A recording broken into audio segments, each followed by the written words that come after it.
नाथाय रुक्मिणेशाय नमो वेदान्तवेदिनी रामाय रामभद्राय रामचन्द्राय वेधसे रघुनाथाय नाथाय सीताय पते नमः।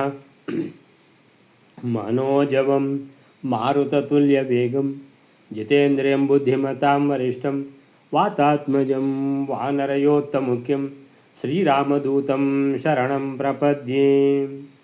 ॐ नारायणं निखिलपूर्णगुणैकदेहं निर्दोषम् आप्यतममपि अखिलैः सुवाक्यैः अस्योद्भवादिदम् अशेषविशेषतोऽपि वन्द्यं सदा प्रियतमं मम सन्नमामि। ॐ नारायणं नमस्कृत्य नरं चैव नरोत्तमं देवीं सरस्वतीं व्यासं ततो जयमुदीरयेत्। व्यासाय भवनाशाय श्रीशाय गुणराशे हृद्याय शुद्धविद्याय मध्वाय नमो नमः। तपस्वाध्याय शुश्रूषा कृष्णपूजारतं मुनिं विश्वेशमिष्टदं वन्दे परिव्राट् चक्रवर्तिनं। श्रीगुरुभ्यो नमः। ओम ओम अथातो ब्रह्मजिज्ञासा। ओम श्रीगुरुभ्यो नमः। हरे ओम। ಸೊ ಧರ್ಮರಾಯ ಎಲ್ಲ ಸೋತ. ಸೊ ಧರ್ಮರಾಜ ಮತ್ತು ಅವನ 4 ಜನ ಸಹೋದರರು ದ್ರೌಪದಿ ಎಲ್ಲ ದಾಸರಾದರೂ ದುರ್ಯೋಧನನು ಅವರನ್ನು ದಾಸರು, ಇನ್ನು ಮುಂದೆ ಇವರೆಲ್ಲ ನನ್ನ ದಾಸರು ಅಂತ ಏನು ಮಾಡಿದ, ಪರಿಗಣಿಸಿದ.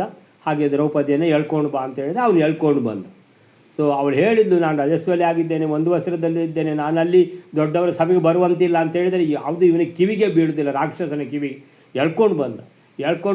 ಇಲ್ಲಿ ಆಯಿತು, ಇಲ್ಲಿ ಏನೆಲ್ಲ ತಮಾಷೆ ಎಲ್ಲ ಅಂತ ಹೇಳಿದರೆ ಏನದು, ಕೃಷ್ಣನ ಕೊನೆಗೆ ಎಲ್ಲ ಇದು ಮುಗಿದು ಕೃಷ್ಣನನ್ನೇ ಪಣಕ್ಕಿಡಿ ಅಂತ ಅಲ್ಲಿವರೆಗೆ ಹೋಯಿತು ಅಂತೇಳಿದರೆ ದ್ರೌಪದಿಗೆ ತೊಡೆ ತೋರಿಸಿ ನೀನು ಬಾ ಇಲ್ಲಿ ಬಂದು ಕೂತ್ಕೋ ಅಂತ ಹೇಳಿದ್ದು. ಮೊದಲನೇ ಭೀಮನ ಪ್ರತಿಜ್ಞೆ ಮಾಡಿದ್ದಾನೆ, ಏನಂತ ಹೇಳಿದ್ರೆ ಆ ತೊಡೆಯನ್ನು ಸೀಳಿ ಆಗ್ತೇನಂತ.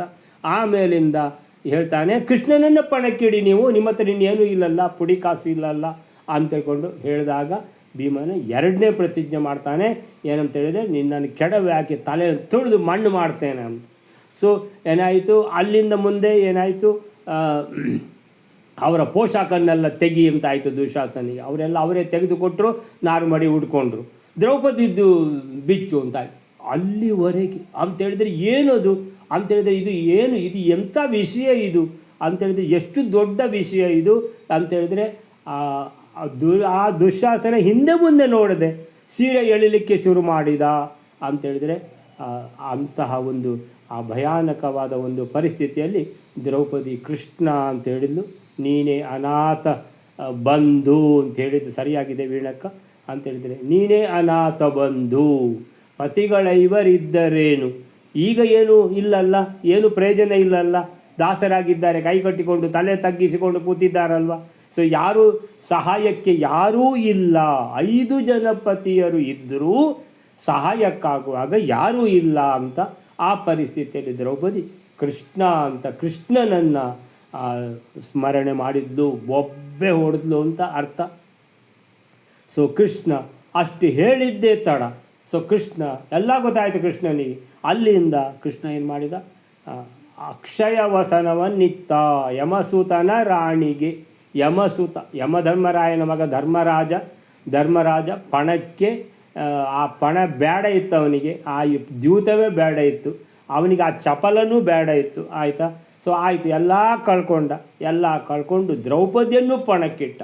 ಮಹಾ ಅಂತೇಳಿದರೆ ಅದು ಏನು ಅಂತೇಳಿದರೆ, ಕೆಲವರಿಗೆ ಆ ಸೋಲು ಬರುವಾಗ ಎಲ್ಲ ರೀತಿಯಲ್ಲೂ ಸೋಲು ಬರ್ತದೆ. ನಾವು ಲೌಕಿಕದಲ್ಲಿ ಸಹ ನೋಡ್ಬೋದು, ಕೆಲವರಿಗೆ ಸೋಲು ಬರಲಿಕ್ಕೆ ಶುರುವಾದರೆ ಮತ್ತೆ ಸೋಲೇ ಆಗೋದು.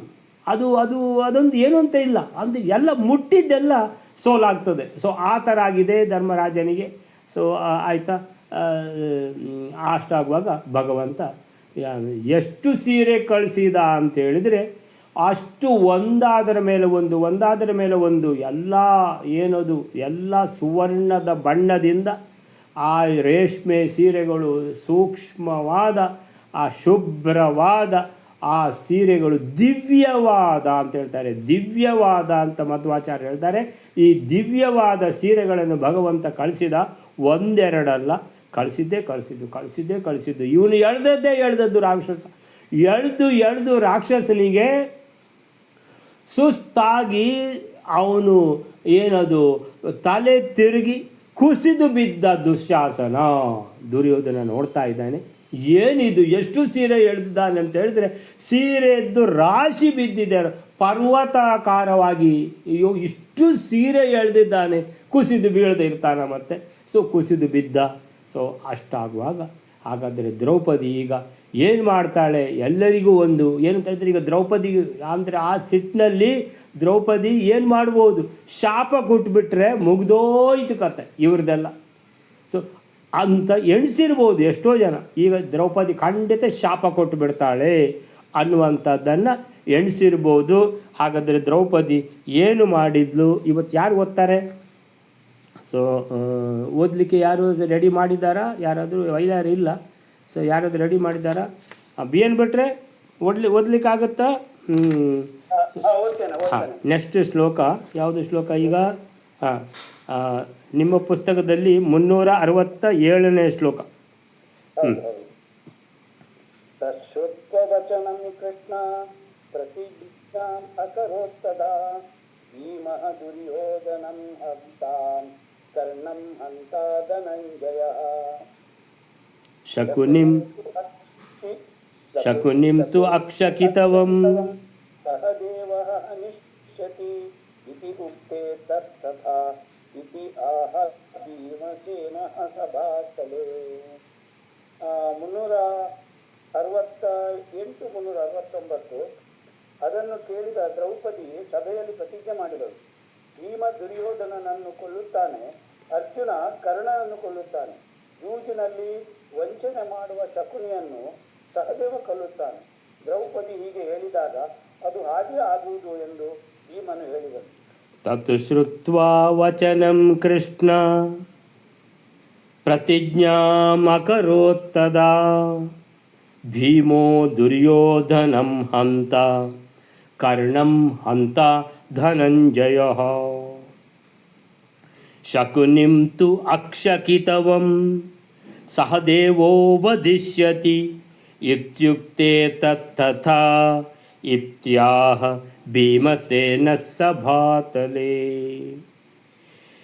ಈಗ ದ್ರೌಪದಿ ಅಂತೇಳಿದ್ರೆ ಅತ್ಯಂತ ಕೋಪದಿಂದ ಇದ್ದಾಳೆ ಅಂತೇಳಿದ್ರೆ, ಬಾಕಿ ಹೆಂಗಸರು ಯಾರಾದರೂ ಆ ಸ್ಥಾನದಲ್ಲಿ ಇದ್ದಿದ್ದರೆ ಆ ನಾಚಿಕೆಯಲ್ಲಿ ಮುಖ ತಗ್ಗಿಸ್ಲಿಕ್ಕೆ, ಮುಖ ಎತ್ತಲಿಕ್ಕೆ ಸಾಧ್ಯ ಇಲ್ಲದೆ ಒಂದು ಮೂಲೆಯಲ್ಲಿ ಹೋಗಿ ಕೂತು ಬಿಡ್ತಿದ್ರು, ಅಳ್ತಾ ಕೂತು ಬಿಡ್ತಿದ್ರು. ಆದರೆ ದ್ರೌಪದಿ ಅವಳು ವೀರ ವನಿತೆ. ಅವಳು ನಾನು ಹೇಳಲಿಲ್ವ ಅಂತೇಳಿದ್ರೆ ರಾಣಿ ಲಕ್ಷ್ಮೀಬಾಯಿ, ಆಮೇಲೆ ಒನಕೆ ಓಬವ್ವ ಎಲ್ಲ ಇದ್ದ ಹಾಗೆ ಅವಳು ಆ ಥರ ದುಃಖ ಮಾಡಿಕೊಂಡು ಮೂಲೆಯಲ್ಲಿ ಹೋಗಿ ಕೂತ್ಕೊಳ್ಳುವಂಥವಳಲ್ಲ. ಅವಳು ಕ್ಷತ್ರಿಯ, ಅವಳು ರತ್ನ. ಅವಳು ಏನು ಹೇಳಿದ್ಲು ಈಗ ಅಂತೇಳಿದ್ರೆ, ಈಗ ಅಂತೇಳಿದ್ರೆ ಎಲ್ಲರೂ ಎಣಿಸಿದ್ದಾರೆ ಈಗ ದ್ರೌಪದಿ ಶಾಪ ಕೊಡ್ತಾಳೆ ಅಂತ. ಆದರೆ ದ್ರೌಪದಿ ಶಾಪ ಕೊಡಲಿಲ್ಲ, ಶಾಪದ ಬದಲಿಗೆ ಶಪಥ ಮಾಡಿದ್ಲು. ಏನು ಶಪಥ ಮಾಡಿದ್ಲು? ಏನು ಶಪಥ ಮಾಡಿದ್ಲು ಅಂತೇಳಿದರೆ ದ್ರೌಪದಿ ಏನು ಅಂತೇಳಿದರೆ ತತ್ ಶ್ರುತ್ವಾ ವಚನಂ ಕೃಷ್ಣ ಪ್ರತಿಜ್ಞಾಂ. ಏನಂತೇಳಿದರೆ, ಯಾವಾಗ ದುರ್ಯೋಧನ ಹೇಳಿದ್ನೋ ದುಶ್ಯಾಸನನಿಗೆ, ನೀ ಏನು ನೋಡ್ತಾ ಇದೀಯಾ, ಇವಳನ್ನು ಎಳ್ಕೊಂಡು ಬಾ ನನ್ನ ಮನೆಗೆ ದಾಸಿಯನ್ನು ಅಂತ ಯಾವಾಗ ದುರ್ಯೋಧನ ಹೇಳಿದ್ನೋ, ದ್ರೌಪದಿ ಅಲ್ಟಿಮೇಟ್ ಅಂತೇಳಿದರೆ ಇದು ಕೊನೆಯ ತೀರ್ಮಾನ ಮಾಡಿಬಿಡ್ತಾಳೆ. ಏನು ತೀರ್ಮಾನ ಅಂತೇಳಿದರೆ, ಇವರೆಲ್ಲ ಸಾಯಬೇಕು, ಇವರೆಲ್ಲ ಅಂತೇಳಿದ್ರೆ ಇವ್ರು ಯಾರೂ ಬದುಕುವವರಲ್ಲ, ಇನ್ನು ಮುಂದೆ ಇವರು ಬದುಕಲಿಕ್ಕೆ ಯೋಗ್ಯರೇ ಅಲ್ಲ. ಯಾರೆಲ್ಲ ಅಂತೇಳಿ ಅವಳು ಲಿಸ್ಟ್ ಮಾಡಿದ್ದಾಳೆ ನೋಡಿ. ಅವಳು ಹೇಳ್ತಾಳೆ, ಈ ದುರ್ಯೋಧನ ಯಾವಾಗ ದುಶ್ಯಾಸನಿಗೆ ಹೇಳಿದ್, ನಾವು ನಾನು ಎಳ್ಕೊಂಡು ಬಾ ದಾಸಿಯನ್ನು ನನ್ನ ಮನೆಗೆ ಅಂತ ಹೇಳಿದ್ನೋ, ತತ್ ಶ್ರುತ್ವಾ ವಚನಂ, ದುರ್ಯೋಧನನ ಈ ಮಾತನ್ನು ಕೇಳಿ, ತತ್ ವಚನಂ ಶ್ರುತ್ವಾ, ಆ ಮಾತನ್ನು ಕೇಳಿ, ತತ್ ವಚನಂ ಶ್ರುತ್ವಾ, ಕೃಷ್ಣ ಅಂದರೆ ದ್ರೌಪದಿ, ಕೃಷ್ಣ ಅಂದರೆ ಶ್ರೀಕೃಷ್ಣ, ಕೃಷ್ಣ ಅಂತ ಹೇಳಿದರೆ ದ್ರೌಪದಿ. ಸೊ ಕೃಷ್ಣ ಪ್ರತಿಜ್ಞಾಮಕರೋತ್ ತದಾ ಆಗ ಪ್ರತಿಜ್ಞಾಮಕರೋತ್ ಪ್ರತಿಜ್ಞೆಯನ್ನು ಮಾಡಿದಳು. ಏನು ಪ್ರತಿಜ್ಞೆ ಮಾಡಿದ್ಲು ಅಂತೇಳಿದರೆ ಶಾಪ ಅಲ್ಲ, ಶಪಥ, ಪ್ರತಿಜ್ಞೆ ಮಾಡಿದ್ಲು. ಸೊ ಏನಂತ, ಭೀಮಃ ದುರ್ಯೋಧನಂ ಹಂತ, ದುರ್ಯೋಧನಂ ಅಂದರೆ ದುರ್ಯೋಧನನನ್ನು ಅಂದರೆ ಮೊದಲು ದುರ್ಯೋಧನ ಮಹಾಕಲಿ ಎಲ್ಲ ಆದದ್ದು ಇವನಿಂದ. ಆದ್ದರಿಂದ ಮೊದಲು ಇವನು ಸಾಯಬೇಕು. ಇವನನ್ನು ಸಾಯುವುದು ಇವನನ್ನು ಯಾರು ಕೊಲ್ಲುವುದು ಅಂತ ಹೇಳಿದರೆ ಭೀಮನು ದುರ್ಯೋಧನನನ್ನು ಕೊಲ್ತಾನೆ. ಆನಂತರ ನೋಡಿ ಅವಳು ಎಷ್ಟು ಸ್ಪಷ್ಟವಾಗಿ ಹೇಳ್ತಾಳೆ ನೋಡಿ, ಯಾರು ಯಾರನ್ನು ಕೊಲ್ತಾರೆ ಅಂತ ದ್ರೌಪದಿ ಹೇಳ್ತಾಳೆ. ಹಾಗಾದರೆ ಎಷ್ಟು ದ್ರೌಪದಿಗೆ ಎಲ್ಲ ರೀತಿಯ ಜ್ಞಾನ ಇದೆ. ದ್ರೌಪದಿ ಅಂದರೆ ಭಾರತೀ ದೇವಿ, ವೇದಾಭಿಮಾನಿನಿ, ಎಲ್ಲ ಶಾಸ್ತ್ರ ತಿಳಿದವಳು. ಶಾಸ್ತ್ರ ಮಾತ್ರ ತಿಳಿದವಳಲ್ಲ, ಶಸ್ತ್ರವನ್ನು ತಿಳಿದಿದ್ದಾಳೆ ಅನ್ನುವಂಥದ್ದು ಇದು ತೋರಿಸ್ತಾ ಇದೆ. ಅಂತೇಳಿದರೆ ದುರ್ಯೋಧನನನ್ನು ಯಾರು ಕೊಲ್ತಾರೆ, ಧರ್ಮರಾಜನ ಹೆಸರು ಹೇಳಿಲ್ಲ ಅವಳು. ಅಂತೇಳಿದರೆ ಯೋಚನೆ ಮಾಡಿ ಈ ದುರ್ಯೋಧನನನ್ನು ಭೀಮಸೇನ ಕೊಲ್ತಾನೆ. ಭೀಮ ದುರ್ಯೋಧನಂ ಹಂತ ಕರ್ಣಂ ಹಂತ ಧನಂಜಯ ಅಂತೇಳಿದರೆ ಇನ್ನು ಅರ್ಜುನ ಆ ಕರ್ಣನನ್ನು ಕೊಲ್ತಾನೆ. ಭಾಳ ದೊಡ್ಡ ಧನುರ್ಧರ ಅಂತ ಅವನಿಗೆ ಇದೆ, ಮಾಡುವುದೆಲ್ಲ ಬೇಡದಿದ್ದ ಕೆಲಸ. ಇವ ಇಷ್ಟೆಲ್ಲ ಏನು ಅಂತೇಳಿದರೆ ಮೊದಲು ಶುರು ಮಾಡಿದ್ದೆ ಅವನು, ನಿನಗೆ ಗಂಡ ಇಲ್ಲ ಅಲ್ಲ, ಇನ್ನು ದುರ್ಯೋಧನ ಮನೆಗೆ ಹೋಗು ಅಂತೇಳಿ ಶುರು ಮಾಡಿದವನೇ ಅವನು. ಆದ್ದರಿಂದ ಅವನಿಂದ ಶುರುವಾಗಿದೆ ಮಹಾನೀಚತನ ಅಂತೇಳಿದರೆ ತನ್ನ ಅವಮಾನ ಮೊದಲು ಮಾಡಲಿಕ್ಕೆ ಶುರು ಮಾಡಿದವನು ಯಾರು, ಕರ್ಣ. ಸೊ ಅಂತೇಳಿಬಿಟ್ಟು ಕರ್ಣನನ್ನು ಏನು ಮಾಡಿದ್ಲು, ಅವನು ಹೇಳಿದ್ಲು ಕರ್ಣನನ್ನು ಅರ್ಜುನ ಕೊಲ್ತಾನೆ. ಧನಂಜಯ ಅರ್ಜುನನು ಕರ್ಣಂ ದ್ವಿತೀಯ ವಿಭಕ್ತಿ, ಕರ್ಣನನ್ನು ಹಂತ ಕೊಲ್ಲುವವನಾಗ್ತಾನೆ. ಹಾಗಾದರೆ ಅರ್ಜುನನಿಗಾಯಿತು ಕೆಲಸ, ಭೀಮನಿಗಾಯಿತು. ಇನ್ನು ಯಾರು ಜನ ಉಳಿದಿದ್ದಾರೆ ಅಲ್ಲಿ, ದುಶ್ಯಾಸನ ಉಳಿದಿದ್ದಾನೆ, ಶಕುನಿ ಉಳಿದಿದ್ದಾನೆ. ಆಮೇಲಿಂದ ಶಕುನಿಂತು ಅಕ್ಷಕಿತವಂ. ಯಾಕೆ ದುಶ್ಯಾಸನನ ಹೆಸರು ಹೇಳಬೇಕಿತ್ತಲ್ವ ಮೊದಲೇ ಅಂತ ಹೇಳಿದರೆ, ದುಶ್ಯಾಸನನ್ನು ಭೀಮ ಹೇಳಿ ಆಗಿದೆ. ಅವನನ್ನು ಎಲ್ಲರೂ ಇಡೀ ಪ್ರಪಂಚ ನೋಡ್ತಾ ಇರುವಾಗೆ ಅವನನ್ನು ಕೊಂದು ಅವನ ಎದೆಯನ್ನು ಬಗೆದು ಆ ರಕ್ತವನ್ನು ಕುಡಿತೇನೆ ಅಂತ ಭೀಮ ಪ್ರತಿಜ್ಞೆ, ಭಯಾನಕವಾದ ಭೀಮ ಪ್ರತಿಜ್ಞೆ ಮಾಡಿ ಆಗಿದೆ. ಹಾಗಾದರೆ ದುಶ್ಯಾಸನದ ಕತೆ ಮೊದಲೇ ಮುಗಿದಿದೆ. ಸೊ ಹಾಗಾದರೆ ದುಶ್ಯಾಸನದ ಕತೆ ಮುಗೀತು, ದುರ್ಯೋಧನದ ಕತೆ ಮುಗೀತು, ಕರ್ಣನ ಕತೆ ಮುಗೀತು. ಇನ್ನು ಯಾರಿದ್ದಾರೆ, ಮೋಸದಿಂದ ಗೆದ್ದವನು ಯಾರು, ಶಕುನಿ. ಶಕುನಿಯನ್ನು ಅಕ್ಷಕಿತವಂ, ಅಕ್ಷ ಪಗಡೆ, ಶಕುನಿಂತು ಅಕ್ಷಕಿತವಂ, ಅವನಿದನಲ್ಲ ಯಾರು, ಮೋಸದಿಂದ ಸೋಲಿಸಿದವ. ನನ್ನ ಗಂಡಂದಿರು ಇವತ್ತು ದಾಸರಾಗಿದ್ದಾರೆ ಅಂತ ಹೇಳಿದರೆ ಯಾರಿಂದ ಅಂದರೆ ಆ ಮೋಸಗಾರ ಇದ್ದಾನಲ್ಲ ಶಕುನಿಂತು ಅಕ್ಷಕಿತವಂ, ಪಗಡೆ ಆಟ. ಎಂಥ ಪಗಡೆ, ಎಂಥ ದ್ಯೂತ ಇದು, ಮೋಸದ ದ್ಯೂತ. ಕಿತವಂ ಅಂದರೆ ಮೋಸ, ಕಿತವಂ ಮೋಸದಲ್ಲಿ ಗೆದ್ದದ್ದು. ಸೊ ಕಿತವಂತು ಅಕ್ಷಕಿತವಂ, ಪಗಡೆ ಆಡೋದ್ರಲ್ಲಿ ನಿಸ್ಸೀಮನಾದ, ಮೋಸದಲ್ಲಿ ನಿಸ್ಸೀಮನಾದ ಶಕುನಿ, ಅವನನ್ನು ಯಾರು ಕೊಲ್ತಾರೆ ಅಂದರೆ ಸಹದೇವ ಕೊಲ್ತಾನೆ. ಸಹದೇವ ವದಿಷ್ಯತಿ ಅಂತೇಳಿದರೆ ಸಹದೇವನಿಗೆ ಎಷ್ಟು ಒಂದು ಸಾಮರ್ಥ್ಯ ಇದೆ ಅದು ಗೊತ್ತಿದೆ ದ್ರೌಪದಿಗೆ. ಯಾರ್ಯಾರಿಗೆ ಎಷ್ಟೆಷ್ಟು ಸಾಮರ್ಥ್ಯ ಇದೆ, ತನ್ನ ಗಂಡಂದಿರದ್ದು ಮಾತ್ರ ಗೊತ್ತಿರೋದಲ್ಲ, ಎದುರಾಳಿಯ ಸಾಮರ್ಥ್ಯವೂ ಗೊತ್ತಿದೆ. ದುರ್ಯೋಧನನಿಗೆ ಭೀಮನೇ ಕೊಲ್ಲಬೇಕು ಅಂತ ಸರಿಯಾಗಿ ಗೊತ್ತಿದೆ, ಕರ್ಣನಿಗೆ ಅರ್ಜುನನೇ ಕೊಲ್ಲಬೇಕಂತ ಗೊತ್ತಿದೆ ಅವಳಿಗೆ. ಶಕುನಿಯನ್ನು ಸಹದೇವ ಕೊಲ್ತಾನೆ ಅಂತ ನಮಗೆ ಸಮಸ್ಯೆ ಆಶ್ಚರ್ಯ ಆಗ್ಬೋದು. ಅಂದರೆ ಸಹದೇವನ ಬಗ್ಗೆ ಅಂದರೆ ನಕುಲ ಸಹದೇವರು ಅಷ್ಟು ಹುಷಾರಿದ್ದಾರೆ ಅಂತ ಹೇಳಿದ್ರೆ, ಇಲ್ಲ ಶಕುನಿಯನ್ನು ಕೊಲ್ಲಲಿಕ್ಕೆ ಸಾಕು ಅಂತ. ಸೊ ಶಕುನಿಯನ್ನು, ಯಾಕಂದರೆ ಪಗಡೆ ಆಟದಲ್ಲಿ ಮೋಸ ಮಾಡಿದಾಗೆ ಅಲ್ಲ ಅದು ಯುದ್ಧ ಮಾಡೋದು, ಸಹದೇವ ಕೊಲ್ತಾನೆ ಅಂತ. ಸೊ ಶಕುನಿಂತು ಅಕ್ಷಕಿತವಂ, ಮೋಸದಲ್ಲಿ ಗೆದ್ದವ, ಮಹಾ ಮೋಸಗಾರ, ಅವನನ್ನು ಸಹದೇವ ಕೊಲ್ತಾನೆ. ಇವರೆಲ್ಲ ಇವರು ಬದುಕಲಿಕ್ಕೆ ಫಿಟ್ ಅಲ್ಲ, ಇವರು ಈ ಭೂಮಿಯಲ್ಲಿ ಇರಲಿಕ್ಕೆ ಇಲ್ಲ ಅಂತ ದ್ರೌಪದಿ ಏನು ಮಾಡ್ತಾಳೆ, ಅಲ್ಟಿಮೇಟಮ್ ಕೊಟ್ಟು ಬಿಡ್ತಾಳೆ. ಅಂತ ಹೇಳಿದರೆ ಏನಿದು, ಇವರೆಲ್ಲ ಸಾಯಲಿಕ್ಕೆ ಫಿಟ್ಟು ಇವರೆಲ್ಲ ಅಂತ ಹೇಳಿದರೆ ಯಾರು ದ್ರೌಪದಿ, ಭಾರತೀ ದೇವಿ ಅಂದರೆ ಭೀಮಸೇನ ಯಾರು, ವಾಯುದೇವರು. ಸೊ ವಾಯುದೇವರು ಮತ್ತು ಭಾರತೀ ದೇವಿ ಅಂದರೆ ಭಗವಂತನ ಎಲ್ಲ ಕಾರ್ಯಗಳಲ್ಲಿ ಅವರು ಏನಂದರೆ ಕಾರ್ಯ ಸಾಧಕ ಅಂತ. ಸೊ ಎಲ್ಲ ಕಾರ್ಯ ಸಾಧನೆಯನ್ನು ಮಾಡಿಕೊಡೋದು ಇವರಿಬ್ಬರು ಅಂತೇಳಿದರೆ, ಮುಖ್ಯವಾಗಿ ಯಾರು ಭೀಮಸೇನ ಮತ್ತು ಯಾರು ದ್ರೌಪದಿ, ಇವರೇ ಈ ಮಹಾಭಾರತದ ಏನಂತೇಳಿದರೆ ಮುಖ್ಯ ಪಾತ್ರದಲ್ಲಿರುವುದು. ಅತಿ ಮುಖ್ಯ ಪಾತ್ರದಲ್ಲಿ ಶ್ರೀಕೃಷ್ಣ ಇರೋದಿದ್ದರೂ ಸೊ ಶ್ರೀಕೃಷ್ಣನ ನಂತರದ ಮುಖ್ಯ ಪಾತ್ರದಲ್ಲಿ ಭೀಮಸೇನ ಮತ್ತು ಭಾರತೀ ದೇವಿಯೇ ಇರುವುದು, ಭೀಮಸೇನ ಮತ್ತು ದ್ರೌಪದಿ ದೇವಿ. ಆದ್ದರಿಂದ ದ್ರೌಪದಿ ದೇವಿ ಹೇಳ್ತಾಳೆ, ಇವ್ರದ್ದೆಲ್ಲ ಕತೆ ಮುಗಿಸಬೇಕು, ಇವರೆಲ್ಲ ಸಾಯಬೇಕು, ಇವರು ಅಷ್ಟು ನೀಚರು ಅಂತ ಹೇಳಿಬಿಟ್ಟು ಶಕುನಿಂತು ಅಕ್ಷಕಿತವಂ ಸಹದೇವ ವದಿಷ್ಯತಿ ಇತ್ಯುಕ್ತೆ. ಈ ರೀತಿ ದ್ರೌಪದಿ ಹೇಳಲು, ಅಂದರೆ ಮುಖ್ಯ ಪಾತ್ರಧಾರಿಗಳು ಯಾರೀಗ? ಒಂದು ದುರ್ಯೋಧನ ಆಯಿತು, ಭೀಮಸೇನ ಕೊಲ್ಲಬೇಕಂತಾಯಿತು. ದುಶ್ಯಾಸನನ ಮೊದಲೇ ಭೀಮಸೇನ ಪ್ರತಿಜ್ಞೆ ಮಾಡಿ ಆಗಿದೆ, ಭಯಾನಕ ಪ್ರತಿಜ್ಞೆ ಮಾಡಿದ್ದಾನೆ. ನಂತರ ಇನ್ನು ಯಾರು? ಶಕುನಿ, ಆಮೇಲೆ ಕರ್ಣನನ್ನು ಅರ್ಜುನ ಕೊಲ್ತಾನೆ, ಶಕುನಿಯನ್ನು ಸಹದೇವ ಕೊಲ್ತಾನೆ. ಇವರು 4 ಜನ ಎಲ್ಲ ಸೇರಿ ಇಷ್ಟೆಲ್ಲ ಮಾಡಿದವರು. ಸೊ ಇವರ ಕತೆ ಮುಕ್ತಾಯ ಆಯಿತು. ಇತ್ಯುಕ್ತೆ ಅಂತೇಳಿದರೆ ಅಂದರೆ ಗೊತ್ತವಳಿಗೆ ಈ 4 ಜನರು. ಆಮೇಲೆ ದುಶ್ಯಾಸನಿಗೆ ಪ್ರತಿಜ್ಞೆ ಮಾಡಿ ಆಗಿದೆ, ಎಲ್ಲ ಗೊತ್ತಿದೆ ದ್ರೌಪದಿ. ಅಂದರೆ ಎಲ್ಲ ಅಂದರೆ ಪೂರ್ತಿ ಅವಳು ಎಷ್ಟು ಕರೆಕ್ಟಾಗಿ ಅವಳ ಏನು ಅಂತೇಳಿದರೆ ಆ ಸ್ಕೆಚ್ ಅಂತೇಳಿದರೆ ಅದು ಸರಿಯಾಗಿ ಅದು ಗುರಿ ಮುಟ್ಟುವಂಥದ್ದು. ಅಂದರೆ ಯಾರಿಗಾದರೂ ಮೂಗಿ ಕೈ ಇಡಬೇಕು, ಅಪ್ಪ ದ್ರೌಪದಿ ಏನು ಎಂಥ ಒಂದು ಇದು ಜ್ಞಾನ. ಅಂದರೆ ಯುದ್ಧ ರಂಗದಲ್ಲಿ ಯಾರನ್ನು ಕೊಲ್ತಾರೆ ಅಂತ ಹೇಳಬೇಕಿದ್ರೆ ಆ ಎಲ್ಲ ಎದುರಾಳಿಗಳಿಗೆ ಎಷ್ಟು ಸಾಮರ್ಥ್ಯ ಇದೆ. ಅವರು ಯಾವುದರಲ್ಲಿ ನಿಸ್ಸೀಮರು, ತನ್ನ ಗಂಡಂದಿರು ಯಾವುದರಲ್ಲಿ ನಿಸ್ಸೀಮರು. ಸೊ ಯಾರಿಗೆ ಯಾರು ಸಮಬಲರು, ಸೊ ಯಾರಿಗೆ ಹೇಗೆ ಯುದ್ಧ ಆಗಬೇಕು ಎಲ್ಲವನ್ನೂ ನಿಶ್ಚಯಿಸಿಬಿಟ್ಲು ಯಾರು? ದ್ರೌಪದಿ ಅಂತ ಹೇಳಿದ್ರೆ ನೀವು ಆಲೋಚನೆ ಮಾಡಿ ಆ ದ್ರೌಪದಿಯ ಸಾಮರ್ಥ್ಯ ಎಂತ. ಅಂದರೆ ಈ ದ್ರೌಪದಿ ಈ ರೀತಿ ಮಾತಾಡ್ತಾ ಇದ್ದಾಳೆ ಯಾವಾಗ ಅಂತೇಳಿದರೆ ಅವಳ ಮಾನಾಪಹರಣ ಮಾಡಬೇಕು ಅಂತ ಪ್ರಯತ್ನ ಮಾಡಿದ್ದಾನೆ ಆ ರಾಕ್ಷಸ.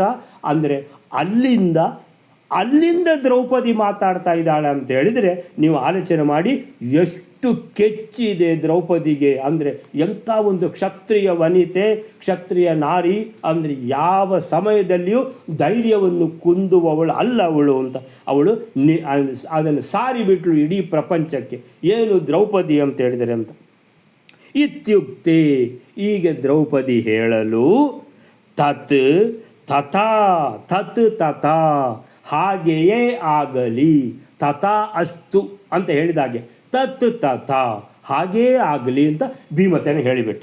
ತತ್ ತಥಾ ಇತ್ಯಾಹ ಭೀಮಸೇನ, ಹಾಗೆಯೇ ಆಗಲಿ ಅಂತ ಭೀಮಸೇನ ಹೇಳಿಬಿಟ್ಟ. ಮುಗೀತಲ್ಲಿ. ಸೊ ಅಷ್ಟು ಹೇಳಿದ ಮೇಲೆ ಎಲ್ಲಿ ಅಂತೇಳಿದರೆ ನೋಡಿ ಮುಖ್ಯ ಪಾತ್ರಧಾರಿಗಳು ದ್ರೌಪದಿ ಹೇಳಿದ್ಲು, ಅದಕ್ಕೆ ಭೀಮಸೇನ ಸೈನ್ ಹಾಕಿಬಿಟ್ಟ, ಮುಗ್ದೋಯ್ತು. ಅಂದರೆ ಇವಳು ಚೆಕ್ ಬರೆದ್ಲು, ಅವನು ಸೈನ್ ಹಾಕಿದ, ಆಯಿತು, ಚೆಕ್ ಕ್ಯಾಶ್ ಆಗಿಬಿಡ್ತದೆ. ಅವ್ರದ್ದು 4 ಜನರಿಗೂ ಮುಗ್ದೋಯ್ತು, ಅವರು ಸತ್ರು ಅಂತ ಲೆಕ್ಕ. ಸೊ ಹೀಗೆ ತಥಾ ಇತ್ಯಾಹ ಭೀಮಸೇನ, ಹಾಗೇ ಆಗಲಿ ಅಂತ ಹೇಳಿದ ಭೀಮಸೇನ. ಸಭಾತಳೆ ಅವನು ಅಲ್ಲಿದ್ದಾನೆ, ಅಲ್ಲಿ ಕೂತಿದ್ದಾನೆ ನೆಲದ ಮೇಲೆ. ನಾವೆಲ್ಲ ಪಾಂಡವರು, ಇಲ್ಲಿ ದ್ರೌಪದಿ ಇದ್ದಾಳೆ. ಸೊ ಇಲ್ಲಿ ದ್ರೌಪದಿ ಈ ರೀತಿ ಸಭೆಯಲ್ಲಿ ಈ ರೀತಿ ಪ್ರತಿಜ್ಞೆ ಮಾಡಿದಾಗ ಭೀಮಸೇನ ಹೇಳಿದ ಹಾಗೆಯೇ ಆಗಲಿ, ಮುಗಿದು ಕಥೆಯೇ ಮುಗಿ. ಸೊ ಈ ರೀತಿ ಅಂದರೆ ಯಾವ ರೀತಿಯ ಒಂದು ಪ್ರಸಂಗ, ಎಷ್ಟು ಎಂಥ ಒಂದು ಗಂಭೀರ ಒಂದು ಪ್ರಸಂಗ ಅಂತ ಆಚರಣೆ ಮಾಡಿ ಇಡೀ ಸಭೆಯಲ್ಲಿ ಒಂದು ತುಟಿಪಿಟಕ್ಕಿರಲಿಕ್ಕಿಲ್ಲ ಅಂತೇಳಿದರೆ ಅಷ್ಟು ಆ ಎಲ್ಲ ಸಭೆಯಲ್ಲಿರುವವರಿಗೆ ಒಂಥರ ಏನಾಗಿರ್ಬೋದು ಅಂತೇಳಿದರೆ ಒಂಥರ ರಕ್ತ ಹೆಪ್ಪುಗಟ್ಟಿದಾಗೆ ಆಗಿರ್ಬೋದು ಅಂತೇಳಿದರೆ ಇದು ಎರಡನ್ನು ಅವರು ಎಣಿಸಲಿಕ್ಕೆ ಸಾಧ್ಯ ಇಲ್ಲ. ಒಂದು ದ್ರೌಪದಿಯ ಸೀರೆಗೆ ಅವನ ಕೈ ಹಾಕಿದ ದುಶ್ಯಾಸನ ಅಂತ ಹೇಳಿದರೆ ಅದನ್ನು ಯಾರಿಗೂ ಎಣಿಸಲಿಕ್ಕೆ ಸಾಧ್ಯ ಇಲ್ಲ. ಅದು ರಕ್ತವನ್ನು ಹೆಪ್ಪುಗಟ್ಟಿಸುವಂಥ ಪ್ರಸಂಗ ಅದು. ಆಮೇಲಿಂದ ದ್ರೌಪದಿ ಈ ರೀತಿ ಪ್ರತಿಜ್ಞೆ ಮಾಡ್ತಾಳೆ ಅಂತ ಹೇಳಿದರೆ ಎಲ್ಲರಿಗೂ ಏನಾಗ್ತದೆ ಅಂತ ಹೇಳಿದರೆ ಎಲ್ಲರ ರಕ್ತವೂ ಏನದು ಬ್ಲಡ್ ಪ್ರೆಷರ್ ಅಂತಾರಲ್ವ, ಅದು ಹೈಗೆ ಹೋಗಿರ್ಬೋದು. ಅಂದರೆ ಎಂಥ ಪ್ರತಿಜ್ಞೆ ಇದು. ಆ ಪ್ರತಿಜ್ಞೆಗೆ ಭೀಮಸೇನ ಹೇಳಿದ ಹಾಗೇ ಆಗಲಿ ಅಂತ, ಆಯಿತು, ಮುಗೀತು ಅಂತ. ಸೊ ಈ ರೀತಿ ಒಂದು ಎಣಿಸಿದರೆ ಸೊ ಏನು ಹೇಳ್ತಾಳೆ, ಈ ದುರ್ಯೋಧನನ ಮಾತನ್ನು ಕೇಳಿ ದುಶ್ಯಾಸನ ಅವಳನ್ನು ಎಳ್ಕೊಂಡು ಬಾ ಮನೆಗೆ ಅಂತೇಳಿ ಹೇಳಿದ್ದನ್ನು ಕೇಳಿ ದ್ರೌಪದಿ ಏನು ಮಾಡಿದ್ಲು? ಪ್ರತಿಜ್ಞೆ ಮಾಡಿದಳು. ಭೀಮನು ದುರ್ಯೋಧನನ್ನು ಕೊಲ್ತಾನೆ, ಮುಗೀತು ನಿಂದು ಕತೆ. ಎರಡನೇದು ಅರ್ಜುನನು ಕರ್ಣನನ್ನು ಕೊಲ್ಲುವನು. ಆಮೇಲೆ ಕಪಟ ದ್ಯೂತದ ಶಕುನಿ, ಎಷ್ಟು ಸರಿಯಾಗಿ ಹೇಳ್ತಾಳೆ ನೋಡಿ ಅವಳು. ಶಕುನಿಗೆ ಯಾಕೆ ಡೆತ್ ವಾರಂಟ್ ಕೊಟ್ಲು ಅಂತ ಹೇಳಿದರೆ, ಯಾಕೆ ಅಂತ ಹೇಳಿದರೆ ಅವನು ಕಪಟ ಮಾಡಿ ದ್ಯೂತದಲ್ಲಿ ತನ್ನ ಗಂಡಂದಿರನ್ನು ಸೋಲಿಸಿದ್ದೇ ಅವ ಶಕುನಿ. ಆದ್ದರಿಂದ ಅವನಿಗೂ ಡೆತ್ ವಾರಂಟ್. ಯಾರು? ಸಹದೇವ ಕೊಲ್ತಾನೆ. ದ್ರೌಪದಿ ಹೀಗೆನ್ನಲು ಅದು ಹಾಗೆಯೇ ಆಗುವುದು, ತಥಾ ಅಸ್ತು ಎಂದು ಸಭೆಯ ಮಧ್ಯೆ ಭೀಮಸೇನ ನುಡಿದ. ದ್ರೌಪದಿ ಶಪಥ ತೊಟ್ಟಿದ್ದೇ ಹೊರತು ಶಾಪವನ್ನು ಕೊಟ್ಟದ್ದಲ್ಲ ಎಂಬುದನ್ನು ಗಮನಿಸಬೇಕು. ಸೊ ಶಪಥ ಅನ್ನುವಂಥದ್ದು ಅತ್ಯಂತ ವಿವೇಕದ ಸಂಕೇತ. ಆದರೆ ಶಾಪ ಅನ್ನುವಂಥದ್ದು ಅವಿವೇಕದ ಸಂಕೇತ. ಶಾಪ ಯಾರು ಕೊಡುವುದು? ಯಾರಿಗೆ ಕೈಯಲ್ಲಿ ಆಗುವುದಿಲ್ಲ ಅವರು ಶಾಪ ಕೊಡುವಂಥದ್ದು. ಇದು ಇಲ್ಲ. ದ್ರೌಪದಿ ಕೈಯಲ್ಲಿ ಆಗುವುದಿಲ್ಲ ಅನ್ನುವಂಥ ಪ್ರಶ್ನೆಯೇ ಇಲ್ಲ. ವೀರವನಿತೆ ಅವಳು. ಆದ್ದರಿಂದ ಅವಳೇನು ಮಾಡಿದ್ಲು? ಎಲ್ಲ ಶಾಪ ಅವಶ್ಯಕತೆಯೇ ಇಲ್ಲ, ಶಪಥನೇ ಸಾಕು ಅಂತ ಶಪಥ ಮಾಡಿದ್ದಾಳೆ. ಹೀಗೆ ದ್ರೌಪದಿಯು ಸಾಕ್ಷಾತ್ ಭಾರತೀ ದೇವಿ ಆಗಿದ್ದರಿಂದ ಶಾಪವನ್ನು ಅವಳು ಯಾವತ್ತೂ ಕೊಡುವುದಿಲ್ಲ. ಯಾರು? ಭಾರತೀ ದೇವಿ ಆಗಲಿ ಭೀಮಸೇನ ಆಗಲಿ ಯಾವಾಗಲೂ ಅವರು ಶಾಪ ಕೊಡುವಂಥ ಒಂದು ಪ್ರಸಂಗವೇ ಇಲ್ಲ. ಯಾಕಂದರೆ ಭೀಮಸೇನನಿಗೆ ಅವನ ಬಾಹುಬಲವೇ ಸಾಕಾಗ್ತದೆ. ಅವನಿಗೆ ಭಗವಂತನ ಮೇಲಿರುವಂಥ ಭಕ್ತಿ ಮತ್ತು ಆ ಭಗವಂತನ ಅನುಗ್ರಹ ಅದೇ ಸಾಕಾಗ್ತದೆ. ಅವನ ಪತ್ನಿ ಯಾರು? ಭಾರತೀ ದೇವಿ, ವಾಯುದೇವರ ಪತ್ನಿ. ಆದ್ದರಿಂದ ಭಾರತೀ ದೇವಿಯು ಅಷ್ಟೇ ಅವಳಿಗೆ ಯಾವಾಗಲೂ ಶಾಪ ಕೊಡುವಂಥ ಅವಶ್ಯಕತೆಯೇ ಇಲ್ಲ ಅನ್ನುವಂಥದ್ದು. ಈ ರೀತಿ ಭೀಮಃ ದುರ್ಯೋಧನಂ ಹಂತ ಕರ್ಣಂ ಹಂತ ಧನಂಜಯ ಶಕುನಿಂ ಚ ಅಕ್ಷಕಿತವಂ ಸಹದೇವೋ ಹನಿಷ್ಯತಿ ಅಂತ ಇದು ಮಹಾಭಾರತದಲ್ಲಿ ಸೇಮ್ ಅದೇ ಬಂದಿದೆ. ಸೊ ಅದನ್ನೇ ಹೇಳಿದ್ದಾರೆ ಆಚಾರ್ಯರು. ನಂತರ ಹೀಗೆ ಸಹದೇವ ಹನಿಷ್ಯತಿ, ಕೊಲ್ಲುವನು ಅನ್ನುವಂಥದ್ದು. ಸೊ ಈಗ ಅಲ್ಲ, ಕೊಲ್ಲುವನು ಅಂತ ಹೇಳಿದರೆ ಇದು ಮುಂದೆ ಆಗುವಂಥದ್ದನ್ನು ಹೇಳಿಬಿಟ್ಲು ದ್ರೌಪದಿ. ಹೀಗೇ ಆಗ್ತದೆ ಅನ್ನುವಂಥದ್ದನ್ನು. ಸೊ ಹಾಗೆ ಅಲ್ಲಿಗೆ ಒಂದು ಏನು ದೊಡ್ಡ ಒಂದು ಪ್ರಸಂಗ ಇದೆಯಲ್ಲ, ಒಂದು ಮಟ್ಟಕ್ಕೆ ಬಂದು ಮುಟ್ಟಿದೆ. ನೆಕ್ಸ್ಟ್ ಶ್ಲೋಕ ಬಿ ಎನ್ ಭಟ್ರೆ 270ನೇ ಶ್ಲೋಕ. ವಿಜ್ಞಾಂ ಆದದೆ ಪಾರ್ಥಾಃ ತಾಂ ಮಾದ್ರಿ ನಂದನ ತಥಾ ನಕುಲಃ ಪ್ರತಿಜಜ್ಞೆ ಅಥ ಶಾಕುನೆಯ ವಧಂ ಪ್ರತಿ. ಅರ್ಜುನನು ಆ ಪ್ರತಿಜ್ಞೆಯನ್ನು ದ್ರೌಪದಿ ಮಾಡಿದ ಆ ಪ್ರತಿಜ್ಞೆಯನ್ನು ಅರ್ಜುನನು ಸ್ವೀಕರಿಸ್ತಾನೆ. ಹಾಗೆ ಸಹದೇವನು ಕೂಡ ಆ ಪ್ರತಿಜ್ಞೆಯನ್ನು ಸ್ವೀಕರಿಸುತ್ತಾನೆ. ಅನಂತರ ನಕುಲನು ಶಕುನಿಯ ಮಗನ ವಧೆ ಮಾಡುತ್ತೇನೆ ಎಂಬ ಪ್ರತಿಜ್ಞೆಯನ್ನು ಕೂಡ ಮಾಡುತ್ತಾನೆ. ಪ್ರತಿಜ್ಞಾ ಮಾದದೆ ಪಾರ್ಥಃ ತಾಂ ಮಾದ್ರಿ ನಂದನಸ್ತಥಾ ನಕುಲಃ ಪ್ರತಿಜಜ್ಞೆ ಚ ಶಾಕುನೇಯ ವಧಂ ಪ್ರತಿ. ಪ್ರತಿಜ್ಞಾಂ ಆದದೆ ಪಾರ್ಥಃ. ಅರ್ಜುನ ಕೂಡ ಪ್ರತಿಜ್ಞೆ ಮಾಡಿದ. ಈಗ ಯಾರು ಮಾಡಿದ್ದು ಪ್ರತಿಜ್ಞೆ? ದ್ರೌಪದಿ ಮಾಡಿದ್ದನ್ನು ಅರ್ಜುನ. ಹೌದಾ? ಭೀಮಸೇನೆ ಹೇಳಿ ಆಯಿತು ಹಾಗೆಯೇ ಆಗಲಿ ಅಂತ ಹೇಳಿದ ಕೂಡಲೇ ಹಾಗಾದರೆ ದುರ್ಯೋಧನನ್ನು ಭೀಮಸೇನ ಕೊಲ್ತಾನೆ ಅನ್ನುವಂಥದ್ದು ಆಗಿ ಹೋಯಿತು. ದ್ರೌಪದಿ ಹೇಳಿದ್ದಾಳೆ, ಭೀಮಸೇನ ಅನುಮೋದಿಸಿ ಆಯಿತು. ಈಗ ಅರ್ಜುನನ ಬಗ್ಗೆ ಹೇಳಿದ್ದನ್ನು ಅರ್ಜುನ ಏನು ಹೇಳಿದ? ಪ್ರತಿಜ್ಞಾ ಮಾದದೆ. ಆ ಪ್ರತಿಜ್ಞೆಯನ್ನು ಅರ್ಜುನ ಸ್ವೀಕರಿಸಿದ. ಹೇಗೆ ದ್ರೌಪದಿ ಹೇಳಿದ್ದಾಳೋ ನಾನು ಆ ಕರ್ಣನನ್ನು ಕೊಲ್ತೇನೆ ಅಂತ ಪ್ರತಿಜ್ಞಾಂ ಆದದೆ ಸ್ವೀಕಾರ ಮಾಡಿದ. ಯಾರು? ಪಾರ್ಥಃ, ಅರ್ಜುನ. ತಾಂ ಇನ್ನೀಗ ಮಾದ್ರಿ ನಂದನ, ಮಾದ್ರಿಯ ಮಗ. ಯಾರು? ನಕುಲ ಮತ್ತು ಸಹದೇವರು ಮಾದ್ರಿಯ ಮಕ್ಕಳು. ಸೊ ಮಾದ್ರಿ ನಂದನ ಅಂತೇಳಿದರೆ ಸಹದೇವನಿಗೆ ಯಾರನ್ನು ಕೊಲ್ಲಲಿಕ್ಕೆ ಹೇಳಿದ್ದಾಳೆ ಅಂತೇಳಿದರೆ ಸಹದೇವನು ಶಕುನಿಯನ್ನು ಕೊಲ್ತಾರೆ, ಮೋಸಗಾರ ಶಕುನಿ. ಸೊ ಹಾಗೆ ಹೇಳ್ತಾಳೆ, ಆ ಮೋಸದ ಅಕ್ಷವನ್ನು ಆಡಿದವ, ಮೋಸದ ದ್ಯೂತ ಆಡಿ ತನ್ನ ಗಂಡಂದಿರನ್ನು ಸೋಲಿಸಿದವ ಯಾರು? ಶಕುನಿ. ಅವನು ಇರಲಿಕ್ಕೆ ಫಿಟ್ ಇಲ್ಲ, ಅವನಿಗೆ ಡೆತ್ ವಾರಂಟ್ ಅಂತೇಳಿದರೆ ಮಾದ್ರಿ ನಂದನ ಸಹದೇವ ಕೂಡ ಎದ್ದು ನಿಂತು ಹೇಳಿದ, ನಾನು ಶಕುನಿಯನ್ನು ಕೊಲ್ತೇನೆ. ಸೊ ಮಾದ್ರಿ ನಂದನ ತಥಾ ಹಾಗೇನೆ ತಾಮ್ ಅಂತೇಳಿದರೆ ಅವನನ್ನು, ಯಾರನ್ನು ಅಂತೇಳಿದರೆ ಶಕುನಿಯನ್ನು ಕೊಲ್ತೇನೆ ಅಂತ. ಈಗ ನಕುಲನಿಗೆ ಕಂಡಿತು, ನಾನು ಸಹ ಯಾರನ್ನಾದರೂ ಕೊಲ್ಲದೇ ಇರ್ತೇನೆ, ನನ್ನ ಹೆಸರು ಹೇಗಿದ್ದರು ದ್ರೌಪದಿ ಹೇಳದಿದ್ರು ಸಹ ತಾನು ಯಾರನ್ನು ಕೊಲ್ತೇನೆ ಅಂತ ಅವನು ಹೇಳಿದ. ನಕುಲ ಪ್ರತಿಜಜ್ಞೆ, ನಕುಲ ಕೂಡ ಈಗ ಶಪಥ ಮಾಡಿದ. ಅಥ ಅಂದರೆ ನಂತರ ಏನಂತ? ಶಾಕುನೇಯ ವಧಂ ಪ್ರತಿ, ಈ ಶಕುನಿಗೆ ಮುಖ್ಯವಾಗಿ ಸಹಾಯಕರಾಗಿರುವಂತಹ ಅವನ ಮಗ ಶಾಕುನೇಯ, ಅಂದರೆ ಶಕುನಿಯ ಮಗ. ಅವನ ಹೆಸರು ಉಲೂಕ ಅಂತ. ಈ ಉಲೂಕನನ್ನು, ಶಕುನಿಯ ಮಗನನ್ನು ನಾನು ಕೊಲ್ತೇನೆ ಅಂತೇಳಿದರೆ, ಇದನ್ನು ಯಾಕೆ ಹೇಳಿದ ನಕುಲ ಅಂತ ಹೇಳಿದರೆ, ಅವನಿಗೆ ಮೋಸಗಾರ ಶಕುನಿಗೆ 2 ಡಬಲ್ ಶಾಕ್ ಬೇಕು ಅಂತ.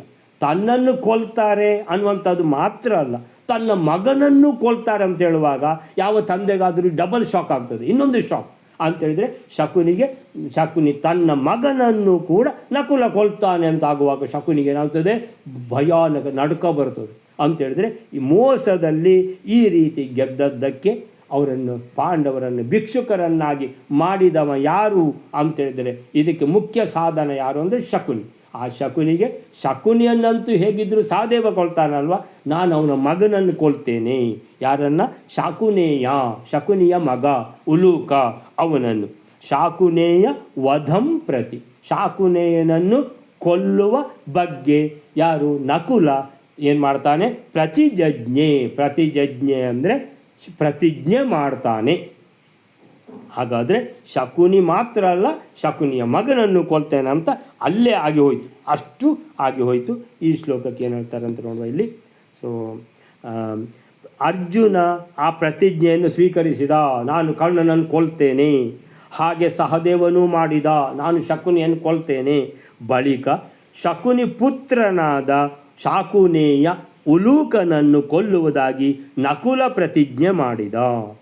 ಹೀಗೆ ಅರ್ಜುನನು ಸ್ವತಃ ಪ್ರತಿಜ್ಞೆ ಮಾಡದೆ ದ್ರೌಪದಿ ಪ್ರತಿಜ್ಞೆ ಮಾಡಿದ ಅನಂತರ ಅದನ್ನು ಸ್ವೀಕರಿಸಿದ ಅಂತ ಹೇಳುವಾಗ, ಸೊ ಅಂದರೆ ಅಷ್ಟು ಕರೆಕ್ಟಾಗಿದೆ. ಯಾಕಂದರೆ ಭಾರತೀ ದೇವಿಯ ನಂತರ ಬರುವುದು ಇಂದ್ರ. ಆದ್ದರಿಂದ ಮೊದಲು ದ್ರೌಪದಿ ಹೇಳ್ತಾಳೆ, ಅರ್ಜುನ ಅದನ್ನು ಕೇಳ್ತಾನೆ ಅನ್ನುವಂಥದ್ದು ಅದು ಸಹ ಸಿದ್ಧವಾಯಿತು.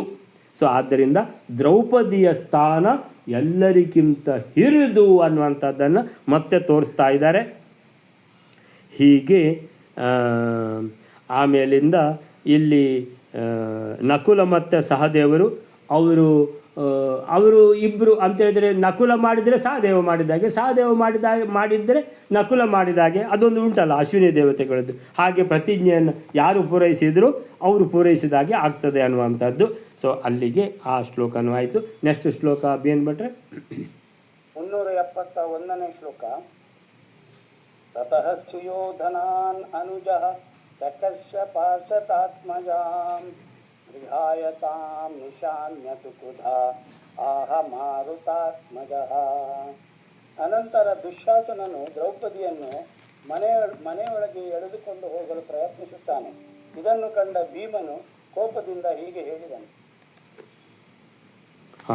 ತತಸ್ಸುಯೋಧನಾನುಜಃ ಚಕರ್ಷ ಪಾರ್ಷತಾತ್ಮಜಾಂ ಗೃಹಾಯ ತನ್ನಿಶಾಮ್ಯತು ಕ್ರುಧಾಃ ಮಾರುತಾತ್ಮಜಃ. ಇವರು ಸುಮ್ಮನಿರ್ತಾರಾ? ಇಲ್ಲ. ಏನು ಪ್ರತಿಜ್ಞೆನೇ ಮಾಡಲಿ ಇವರು ಸುಮ್ಮನಿರಲ್ಲ. ಇವರಿಗೆ ಆ ದುರಹಂಕಾರಕ್ಕೆ ಏನಂತೇಳಿದರೆ, ಅವರು ಇನ್ನೂ ದಾಸರು ತಾನೇ, ತಾವು ಹೇಳಿದಾಗೆ ಕೇಳ್ಕೊಂಡು ಬಿದ್ದಿರಬೇಕಲ್ವ. ಏನಾದರೂ ಪ್ರತಿಜ್ಞೆ ಮಾಡಿಕೊಳ್ಳಿ, ನಮಗದು ಸಂಬಂಧವೇ ಇಲ್ಲ ಅಂತಿದ್ದಾರೆ ಯಾರು? ದುರ್ಯೋಧನಾದಿಗಳು. ಸೊ ತತಃ ಅಲ್ಲಿಂದ ಮುಂದೆ ಸುಯೋಧನ ಅನುಜ, ಆ ದುರ್ಯೋಧನನ ಅನುಸರಿಸಿ ಹುಟ್ಟಿದವ ಯಾರು? ದುಶ್ಯಾಸನ. ಆ ದುಶ್ಯಾಸನ ಚಕರ್ಷ ಹೇಳಿದನಲ್ಲ ಅಣ್ಣ ಏನಂತ, ಎಳ್ಕೊಂಡು ಬಾ ಅವಳನ್ನು, ಯಾಕೆ ವಿಳಂಬ ಮಾಡ್ತೀ ಅಂತ. ಸೊ ಎಳ್ಕೊಂಡು ಹೋಗ್ಲಿಕ್ಕೆ ಶುರು ಮಾಡಿದ ದ್ರೌಪದಿಯನ್ನು. ಪಾರ್ಷತಾತ್ಮಜಾಂ, ಯಾರನ್ನು? ದ್ರೌಪದಿಯ ಮಗಳಾದ ದೃಪದನ ಮಗಳಾದ ದ್ರೌಪದಿಯನ್ನು, ಪಾರ್ಷತಾತ್ಮಜಾಂ ದ್ರೌಪದಿಯನ್ನು ಚಕರ್ಷ ಅಂದರೆ ಎಳೆದುಕೊಂಡು ಹೋದ. ಸ್ಪಷ್ಟವಾಗಿ ಹೇಳಿದ್ದಾರೆ, ಎಳೆದುಕೊಂಡೇ ಹೋದದ್ದು, ಕರ್ಕೊಂಡು ಬಾ ಅಂತಲ್ಲ, ಎಳ್ಕೊಂಡೇ ಹೋದದ್ದು. ಚಕರ್ಷ ಅಂದರೆ ಎಳ್ಕೊಂಡು ಹೋದ. ಯಾರು? ದುಶ್ಯಾಸನ ದ್ರೌಪದಿ ದೇವಿಯನ್ನು. ಈಗ ಇಷ್ಟು ಆದರೂ ಇವ್ರದ್ದು ಏನು ಆ ಒಂದು ವಿಟಾಟೋಪ ನಿಲ್ಲುವುದಿಲ್ಲ ನೋಡಿ ಅಂತೇಳಿದರೆ. ರಾಕ್ಷಸರು, ದುಷ್ಟ ಸ್ವಭಾವದವರು, ದುರಹಂಕಾರಿಗಳು, ಅದಕ್ಕೆ ಒಂದು ಮಿತಿಯೇ ಇಲ್ಲದ ಒಂದು ಪ್ರಸಂಗ ಅಂತೇಳಿದರೆ ಎಲ್ಲ ಮಿತಿಗಳನ್ನು ದಾಟಿದೆ ಇದು ಅಂತ.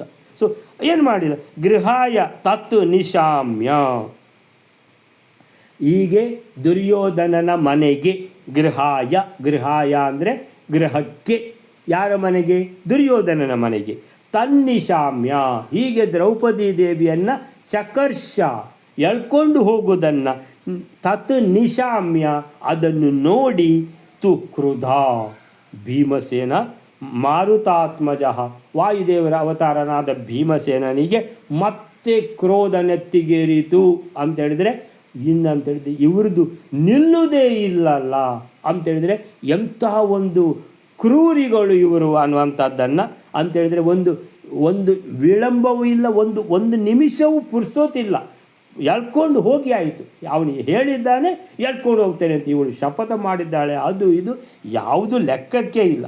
ಸೊ ಈ ರೀತಿಯಲ್ಲಿ ತತಃ ಆಮೇಲಿಂದ ಸುಯೋಧನ ಅನುಜ ದುರ್ಯೋಧನನ ತಮ್ಮ ಅವನು ಪಾರ್ಶ್ವತಾತ್ಮಜಾಂ ದ್ರೌಪದಿಯನ್ನು ಚಕರ್ಷ, ಎಲ್ಲಿಗೆ? ಗೃಹಾಯ ಅಂದರೆ ದುರ್ಯೋಧನನ ಮನೆಗೆ ಚಕರ್ಷ ಎಳ್ಕೊಂಡು ಹೋದ. ಅದನ್ನು ನೋಡಿ ತತ್ ನಿಶಾಮ್ಯ ಅಥವಾ ನಿಶಾಮ್ಯ ತು ಕ್ರುಧ ಅಂದರೆ ಕ್ರೋಧಗೊಂಡ ವಾಯುಪುತ್ರ ಭೀಮಸೇನನು ಮತ್ತೆ ನುಡಿದ. ಈಗ ಹಾಗಾದರೆ ಭೀಮಸೇನ ಮತ್ತೆ ಏನು ಪ್ರತಿಜ್ಞೆ ಮಾಡಿದ ಅನ್ನುವಂಥದ್ದು. ಸೊ ಇಲ್ಲಿ ಏನು ಹೇಳ್ತಾರೆ ಅಂತ ಹೇಳಿದ್ರೆ, ಬಳಿಕ ದುಶ್ಯಾಸನನು ದ್ರೌಪದಿಯನ್ನು ದುರ್ಯೋಧನನ ಮನೆಯತ್ತ ಎಳ್ಕೊಂಡು ಹೋದ. ಅದನ್ನು ನೋಡಿದ ಭೀಮ ಕೋಪದಿಂದ ನುಡಿದ. ಏನು ನುಡಿದ, ಏನು ಪ್ರತಿಜ್ಞೆ ಮಾಡಿದ, ಮತ್ತೆ ಏನು ಪ್ರತಿಜ್ಞೆ ಇದೆ ಅನ್ನುವಂಥದ್ದನ್ನು ನಾಳೆ ಮುಂದುವರಿಸೋಣ. ಶ್ರೀಕೃಷ್ಣ ಅರ್ಪಣ ಮಸ್ತು.